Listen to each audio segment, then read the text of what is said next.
মাধ্যমিক পরীক্ষা কম বেশি 7-8 মাস পরে হবে। তো এই 7-8 মাসের মধ্যে তুমি কি মাত্র 4-5টা রচনা ভালো করে রেডি করতে পারবে? যদি পারো, আজকের ভিডিওটা তোমাদের জন্য।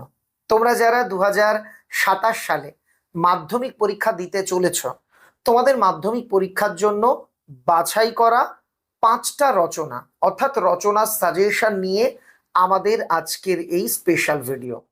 তোমরা প্রত্যেকবার আমাকে বলো, স্যার আপনি পরীক্ষার আগে আগে সাজেশন দেন, তখন আর আমরা রেডি করতে পারি না, রচনা তো অনেকদিন আগে থেকে আমাদের রেডি করাটা প্রয়োজন, আপনি একটু আগে আগে সাজেশন দেবেন।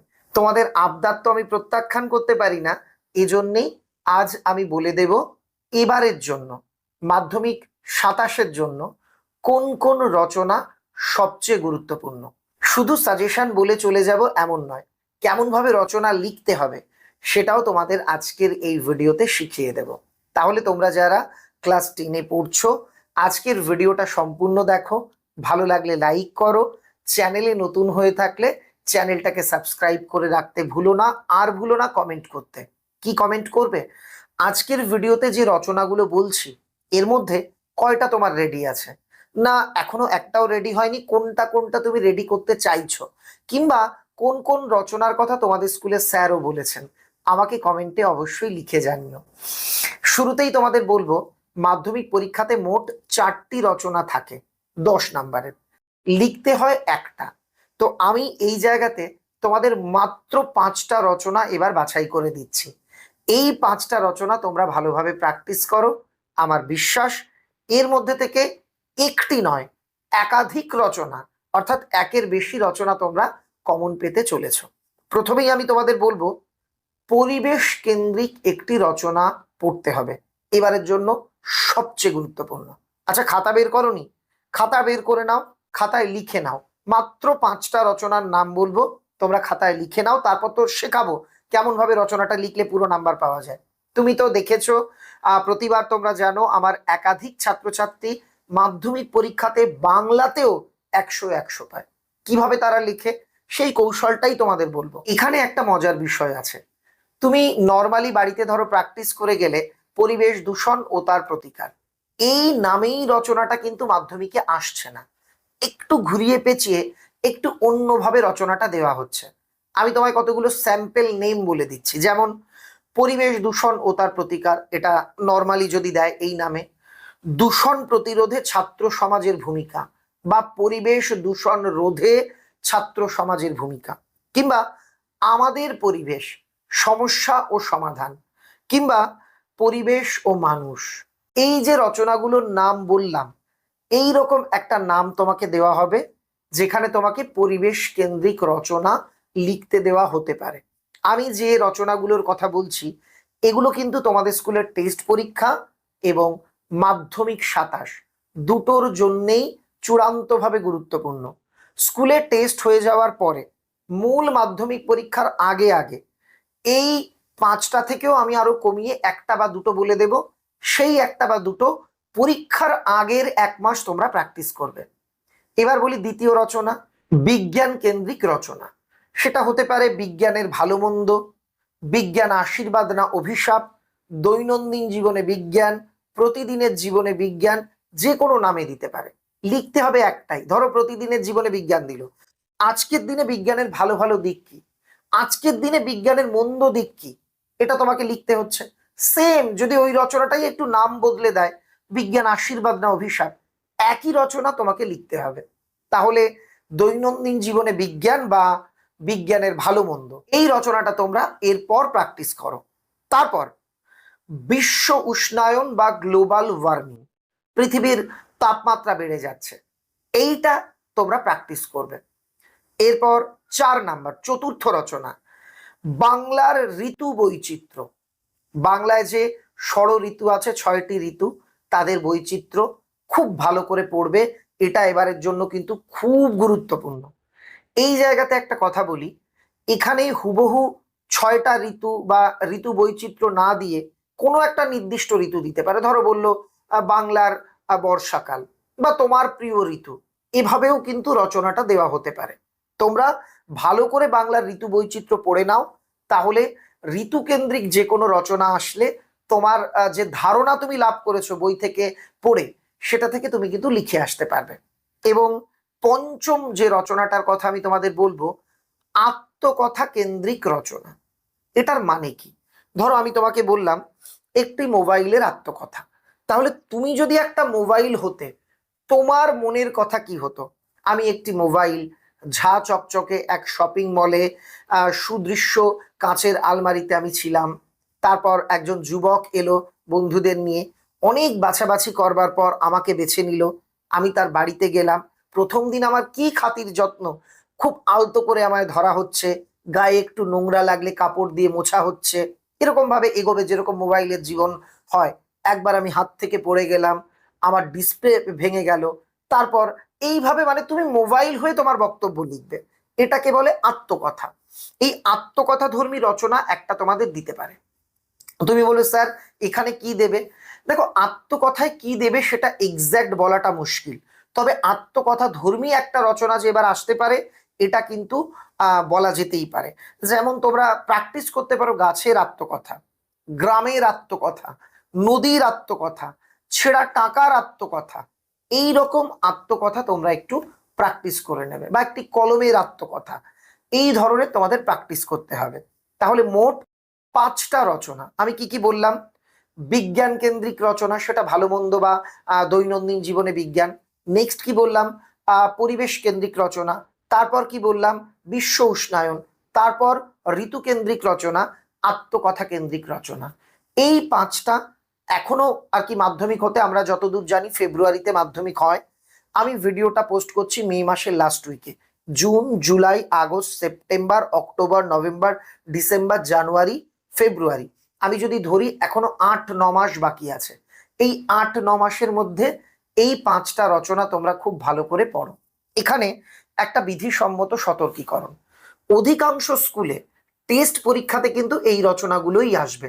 তবে কিছু কিছু স্কুল আছে যারা স্টুডেন্টদের মেধা যাচাইয়ের জন্য একটু অন্য ধরনের রচনা, একটু কঠিন রচনা দিয়ে থাকে। এজন্য তোমাদের স্কুলের টেস্ট পরীক্ষাতে কোন কোন রচনা স্যার ক্লাসে পড়তে বলেছেন সেটাই তোমাদের টেস্ট পরীক্ষার সাজেশন। যদি দেখা যায় টেস্টের জন্য স্কুল থেকে কোনো রচনা বলেনি, তাহলে আমি যেগুলো বলেছি এগুলোই পড়ে যেও। যদি এগুলোর বাইরে স্যারেরা টেস্টের জন্য আর কিছু বলেন, সেগুলো কিন্তু টেস্টের জন্য পড়তে হবে। আমি যে 5টা রচনা বললাম এটা মাধ্যমিক 27-এর জন্য। এখানে আমার একটা অনুরোধ, তোমরা যারা ভালো স্টুডেন্ট মনে করছো যে না আমি রিস্ক নেব না, আমি আর কটা রচনা পড়বো, এখনো 8 মাস বাকি আছে, তাদের আমি বলি রচনা তোমরা চাইলে আর একটু বেশি পড়ো। কেন? তুমি যত রচনা পড়বে তোমার ধারণা বাড়বে, যত তোমার ধারণা বাড়বে তত তোমার লেখার হাত ভালো হবে, যত তোমার লেখার হাত ভালো হবে রচনায় তুমি তত 10-এ 10 পাওয়ার দিকে এগোবে। আর তুমি যদি রচনায় 10-এ 10 পাও, দেখবে মাধ্যমিকে বাংলায় 100 পাওয়াটা কোনো ব্যাপারই না। তাই যাদের টার্গেট মাধ্যমিক বাংলায় 95 থেকে 100 পাওয়ার, আমি তাদের বলবো তোমরা এই 5টা রচনা সবার আগে করো। এগুলো হয়ে গেলে আর 4-5টা একটু হলেও দেখে রাখবে। এই যে একটু হলেও দেখে রাখবে মানে একবার পড়ে ছেড়ে দিলাম এমন না, এগুলো তোমরা রেডি রাখলে নিজেরাই উপকৃত হবে।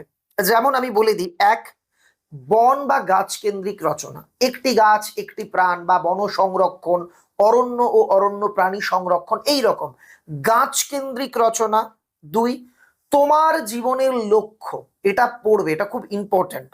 3, চরিত্র গঠনে খেলাধুলা বা খেলাধুলোর গুণাবলী বা পড়াশুনোর অবসরে খেলাধুলা এর প্রয়োজনীয়তা, এইটা। 4, ভ্রমণ, ভ্রমণ শিক্ষার অঙ্গ, দেশভ্রমণ, ভ্রমণের অভিজ্ঞতা, এই কেন্দ্রিক রচনা। আর বই পড়ার গুরুত্ব, এই 5টা যদি তুমি দেখে রাখতে পারো, প্রথম 5টা আর এই 5টা, আমি একদম তোমায় আমার এত বছরের অভিজ্ঞতা থেকে বলতে পারি মাধ্যমিকে তুমি নিরাশ হবে না। একটা নয়, একাধিক রচনা তোমার কমন আসবে, এমনকি 4টের মধ্যে 4টেও চলে আসতে পারে। কি কি বললাম? গাছ কেন্দ্রিক বা অরণ্য কেন্দ্রিক রচনা, তোমার জীবনের লক্ষ্য, খেলাধুলো কেন্দ্রিক রচনা, ভ্রমণ এবং বই পড়া কেন্দ্রিক রচনা। এই কটা তোমরা আপাতত পড়ো। টেস্টের পর তোমাদের চূড়ান্ত ফাইনাল মাধ্যমিকের আগে সাজেশন দিয়ে দেবো। তোমরা অনেকেই লিখছো স্যার আপনার সাজেশন বই কবে বেরোবে। দেখো, এটা 25-এর মাধ্যমিকের বই ছিল, এটা 26-এর। দুবারই তোমরা দেখতে পাচ্ছ আমাদের বই থেকে হুবহু, মানে যতবার আমাদের বই প্রকাশিত হয়েছে এই বই থেকে A to Z মাধ্যমিকের সব প্রশ্ন কমন থাকে বাংলাতে। তোমরা তোমাদের দাদা দিদি যারা বই পড়েছে তাদের কাছে শুনে দেখতে পারো। এখন প্রশ্ন, এবারের বই কবে বেরোবে? মাধ্যমিক 27। আমাদের লেখার কাজ চলছে। আমি তোমাকে এটুকু কথা দিতে পারি, জুন মাসের মধ্যেই তোমরা বই পাবে। আমাদের প্রত্যেকবার দেখো, আমাদের বইয়ের কালার বা আকৃতি দেখতে একরকম, মানে একই বই নয়। প্রতিবার আমাদের বই সম্পূর্ণ পরিমার্জনা করা হয়, পুরো বদলানো হয়, নতুন করে লেখা হয়। আমাদের 27-এর বই তোমাদের জন্য লেখা হচ্ছে, এজন্য একটু সময় লাগছে। আর তোমাদের জন্য একটা দারুণ প্রশ্নের বই আসতে চলেছে, তুমি অবাক হয়ে যাবে। এত অল্প মূল্যে এমন একটা প্রশ্নের বই আমি আনতে চলেছি, কিন্তু এই বিষয়টা এখনই বলবো না, এটা খুব তাড়াতাড়ি তোমাদের জানাবো। এবার আসি রচনা কেমন ভাবে লিখতে হবে সেই তথ্যে। দেখেছো আমি একা একা গল্প করে যাচ্ছি, তোমরা কিছুই বলছো না। তোমরা কমেন্টে লেখো রচনাগুলো কবের মধ্যে রেডি করতে পারবে। যে রচনাগুলো বলেছি এর মধ্যে কটা রেডি আছে। আর যারা আরো জানতে চাইছো কোনো রচনার উত্তর নিয়ে, যদি তোমার কোনো দ্বিধা থাকে সেটা আমাকে জানিও, আমি পরবর্তীতে সেই রচনা আলোচনার চেষ্টা করব। এবার বলি রচনা কেমন ভাবে লিখতে হয়। নির্দিষ্ট একটা বই পড়ে রচনা লিখলে 10-এ 10 পাবে না। তোমার স্যারের লেখানো রচনা, নোট বইয়ের পেছনে থাকা রচনা, ব্যাকরণ বইয়ের পেছনে থাকা রচনা, বা বিভিন্ন রচনার বই থেকে রচনা, এই রকম মিনিমাম দুটো জায়গা থেকে একটা রচনা পড়ো। ধরো বিজ্ঞান আশীর্বাদ না অভিশাপ, তুমি তোমার নোট বইয়ের পেছন থেকে পড়লে, সঙ্গে একটা যে কোনো রচনার বই কিনে নাও, সেখান থেকে পড়ো। এতে কি হবে, তোমার মধ্যে দেখবে একটা ধারণা জন্মাবে। আর কিছু ইনফরমেশন তুমি একটা লেখাতে পাবে, কিছু ইনফরমেশন তুমি আর একটা লেখাতে পাবে। এতে তোমার লেখা সমৃদ্ধ হবে, প্রথম কাজ। দ্বিতীয় কাজ, এই যে তুমি দুটো মিলিয়ে লিখছো, এটা তোমার স্যারকে দেখিয়ে নাও যে তুমি ঠিকঠাক লিখতে পেরেছো নাকি ভুল হচ্ছে, স্যারকে দিয়ে কারেকশন করিয়ে নাও। তৃতীয়, রচনাতে প্রাসঙ্গিক কোটেশন ব্যবহার করবে। বিভিন্ন বিখ্যাত ব্যক্তির কোটেশন। আমরা কোটেশন বললাম মানে তুমি যাত্রার কিছু লাইন লিখে দিলে, এমন নয়। বিখ্যাত ব্যক্তির জনপ্রিয় লাইনকেই কোটেশন হিসেবে ব্যবহার করা উচিত। তার মানে এটা এমন একেবারেই নয় যে তুমি যদি একটাও কোটেশন না দাও তুমি নাম্বার কম পাবে। কোটেশন যদি ঠিক জায়গাতে ঠিক মতো ব্যবহার করতে পারো তাহলে নাম্বারটা ভালো আসার চান্স বাড়ে। আর তুমি যদি কোটেশন দেওয়ার দরকার দিলাম উল্টো পাল্টা, তাতে তো ভালো হয় না, উল্টে মন্দ হয়। তাই কোটেশন ব্যবহারের আগে সচেতন হবে, কোন রচনায় কোন কোটেশন দেবে স্কুল টিচার বা তোমার গৃহশিক্ষকের কাছে ভালো করে জেনে বুঝে নেবে, কারোর পরামর্শ শুনে। একটা কোটেশন, ধরো কেউ তোমায় বললো এই কোটেশনটা বিজ্ঞান ধর্মী সব রচনাতে লেখ, এইরকম মানে যেটা একদম কমন কোটেশন সব রচনাতে লেখা যায়, এরকম কোটেশন যতদূর সম্ভব ত্যাগ করবে, ওগুলো গ্রহণ করবে না। এবার রচনাটা কেমন ভাবে লিখবে, বিষয় অনুযায়ী পয়েন্টে ভাগ করে রচনা লিখলে ভালো হয়। তবে যদি কোনো অভিজ্ঞতা ধর্মী রচনা দেয়, ধরো তোমার একটা স্মরণীয় অভিজ্ঞতা, ভ্রমণের অভিজ্ঞতা বা কোনো আত্মকথা ধর্মী রচনা দেয়, সেগুলো তুমি চাইলে পয়েন্ট করে লিখতে পারো, নাও পারো। বাদ বাকি যত রচনা সেগুলো কিন্তু পয়েন্ট ভিত্তিক ভাবে লেখাটা ভালো। উপসংহার এবং সূচনা, এই জায়গাতে খুব সুন্দরভাবে তোমরা কিন্তু নিজের মতামত সুন্দর উদাহরণ দিয়ে সুন্দরভাবে উপস্থাপন করবে। একজন শিক্ষক সবার আগে তোমার রচনার ভূমিকা পড়বেন, সেই জায়গায় যদি অভিনবত্বের ছাপ তুমি দেখাতে পারো, তোমার রচনা তার কাছে ভালো লাগবেই। এখানে আমার একটা পরামর্শ, সূচনা বা ভূমিকা এই দুটো নামের পরিবর্তে তোমরা প্রাক কথন, পয়রা ফলা আকার কয় হসন্ত কথন, এই পয়েন্টটা ব্যবহার করতে পারো। লাস্টে উপসংহারের বদলে শেষ কথন বা শেষ কথা, এটা ব্যবহার করতে পারো। একই মানে, কিন্তু সব খাতায় দেখা যায় 100টা খাতা দেখলে 100টার মধ্যে 99টাতেই হয় সূচনা নয় ভূমিকা লেখা। সেখানে যখন তুমি নতুন কিছু লিখবে প্রাক কথন, তখন কিন্তু স্যারের মনে হবে এর মধ্যে একটা নিজস্বতা আছে। এইভাবে রচনাটা লিখতে হয়। আগামীতে হাতে কলমে তোমাদের কয়েকটা রচনার স্যাম্পেল আমি দেখাবো। আজ এটুকু। ভিডিওটা বন্ধুদের মধ্যে প্রচুর শেয়ার করো যাতে সবাই ইনফরমেশনটা জেনে নিতে পারে। তোমাদের জন্য নিয়মিত ইউটিউবে ক্লাস আসছে, আমাদের ক্লাসগুলো করো। আমার বিশ্বাস বাংলাতে তোমার রেজাল্ট ভালো হবেই হবে। আমার শুভকামনা রইল।